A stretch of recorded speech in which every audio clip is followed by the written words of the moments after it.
Bardella ironise pendant son autopromo pour son bouquin car à la SNCF, on ne veut pas que sa pub soit sur les abribus, dans les stations, etc. C'est triste, tout cela est un déni de démocratie, diraient certains, mais Bardella, lui, il dit « La censure de la SNCF, c'est une véritable aubaine pour mon livre. » Eh ouais.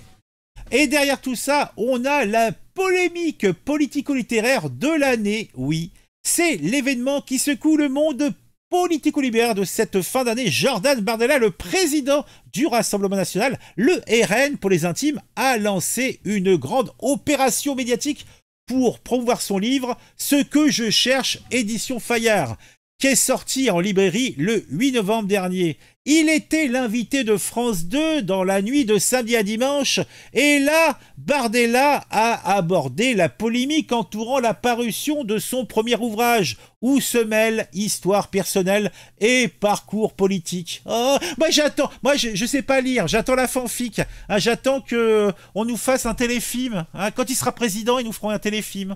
Alors que Fayard avait signé une campagne promotionnelle avec Médiatransport, la régie publicitaire de la SNCF, cette dernière a décidé de rompre le contrat. La raison invoquée, la nature du livre, écrit par un homme, je cite, un homme politique en exercice, dont l'affichage dans des gares aurait porté atteinte au principe de neutralité propre à l'entreprise. Bah tiens, dis donc.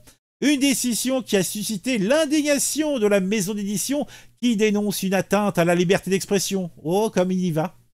Bon, Bardella, de son côté, lui, il dit « Ça me fait de la pub ». Loin de se laisser abattre, Jordan Bardella a choisi de voir le côté positif de cette censure. « J'ai été exposé depuis quelques semaines à une forme de censure de la part des syndicats qui font pression sur des grandes entreprises comme la SNCF », a-t-il déploré dans l'émission Quelle époque. Mais pour l'eurodéputé nationaliste, cette censure est une aubaine. On a la mouvance de gauche la plus bête du monde parce que ça produit l'effet inverse. En d'autres termes, plus on tente de le censurer, plus il gagne en visibilité. Alors de ce côté, la maison d'édition Fayard est dans les starting blocks. Pendant que Bardella ironise sur la situation, sa maison d'édition Fayard a décidé de passer à l'action. Elle attaque Médiatransport en justice pour l'obliger à exécuter son contrat de diffusion. Une bataille juridique qui promet de faire couler beaucoup d'encre et de maintenir le livre de Bardella sous les feux des projecteurs. Eh oui, c'est finaux. Ah, ils sont forts dans la communication, hein. Ah, merci à eux, hein. Bon, allez,